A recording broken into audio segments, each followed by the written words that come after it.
दोस्तों नमस्कार, मैं राम सूरत यादव। सुप्रीम कोर्ट हर एक मनमानी फैसले का प्रधानमंत्री मोदी का हिसाब लेना शुरू कर दिया है और आपने देखा है कि 10 वर्ष में प्रधानमंत्री मोदी जी मनमानी तरीके से, तानाशाही तरीके से एकदम फैसला लेते रहे, लेकिन अब सुप्रीम कोर्ट प्रधानमंत्री मोदी के एक एक मनमानी फैसले का हिसाब ले रहा है, जिससे प्रधानमंत्री मोदी ही नहीं पूरी बीजेपी हिल गई है। और अब जो फैसला आया है या जो टिप्पणी आई है वह नोटबंदी को लेकर के आई है। नोटबंदी पर एक तरीके से फैसला सुनाते हुए या उस पर एक तरीके से बहस में सुनवाई हो रही थी, तभी जस्टिस नागरत्ना ने एक बहुत बड़ी टिप्पणी प्रधानमंत्री मोदी सरकार पे किया कि जब 98% मतलब नोट वापस आ गए तो काला धन कहां चला गया। और आपको यह भी बता दें कि नोटबंदी सर्दी के मौसम में मतलब 2016 में नवंबर में किया गया था और उस समय जनता को एक तरीके से इतने बड़े संकट में प्रधानमंत्री मोदी ने झोंक दिया था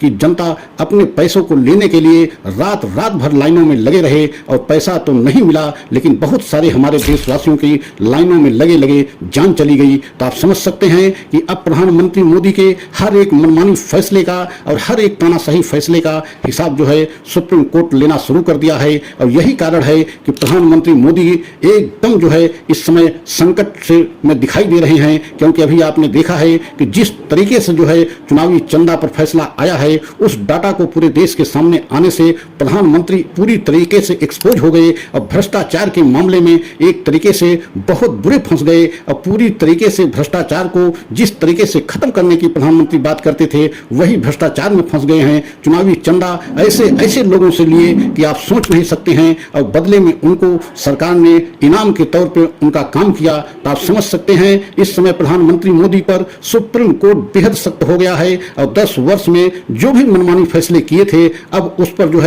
एक तरीके से हिसाब लेने का काम सुप्रीम कोर्ट कर रहा है। और अभी नोटबंदी पर सुनवाई करते हुए जस्टिस नागरत्ना ने बहुत बड़ी टिप्पणी प्रधानमंत्री मोदी सरकार पे किया और पूछा कि जब 98% धन बैंक में वापस आ गया तो काला धन कहां था, और काला धन के लिए एक इतनी बड़ी नोटबंदी की गई। अचानक देश की जनता पर एक बहुत बड़ा संकट रात 8 बजे नवंबर 2016 में घोषणा करके प्रधानमंत्री लाए थे, उसमें बहुत से जनता को परेशानियों का सामना करना पड़ा। और यहां तक कि बहुत से लोगों के एक तरीके से घर परिवार के लोग बीमारी पोजीशन में जो अस्पतालों में थे, पैसे के अभाव में उनकी भी जान चली गई। और बहुत से ऐसे लोग थे जो लाइनों में बैंकों में लगे रहे, रात भर लगे रहे और पैसा नहीं मिला और उनकी जान तक चली गई। तो आप समझ सकते हैं प्रधानमंत्री मोदी के लिए अब सुप्रीम कोर्ट पूरी तरीके से उनके हर फैसले पर सुनवाई कर रहा है और हर फैसले में प्रधानमंत्री मोदी और बीजेपी एक्सपोज हो रही है। और जिस तरीके से आपने देखा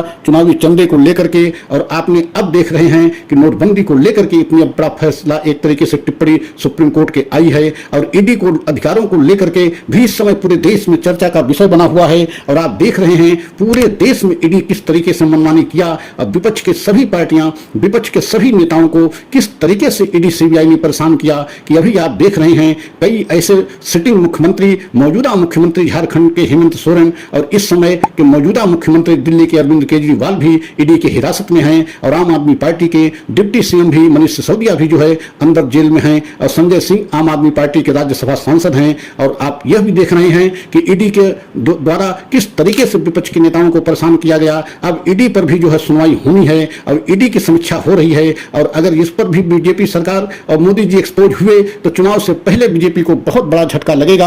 और आने वाले समय में ऐसा लग रहा है कि सुप्रीम कोर्ट पूरी तरीके से चुनाव से पहले एकदम प्रधानमंत्री मोदी को ईडी के मामले में भी पूरा देश की जनता के सामने एक्सपोज करेगी। क्योंकि जिस तरीके से अरविंद केजरीवाल की गिरफ्तारी हुई है उसको लेकर के इंडिया गठबंधन आज दिल्ली में रामलीला मैदान में एक बहुत बड़ी रैली का आयोजन किया है। और इस रैली को देख करके पूरी बीजेपी के होश उड़ गए हैं, प्रधानमंत्री मोदी के और अमित शाह के होश उड़ गए हैं। क्योंकि इतने ज्यादा जनसंख्या वहां पहुंची है कि आप सोच नहीं सकते हैं, कहीं जगह खड़े होने की नहीं मिल रही है। पूरे दिल्ली में पूरा दिल्ली उमड़ पड़ा है और देश के कोने कोने से लोगों की संख्या वहां पहुंची है। लोग वहां सुनने के लिए पहुंचे हैं।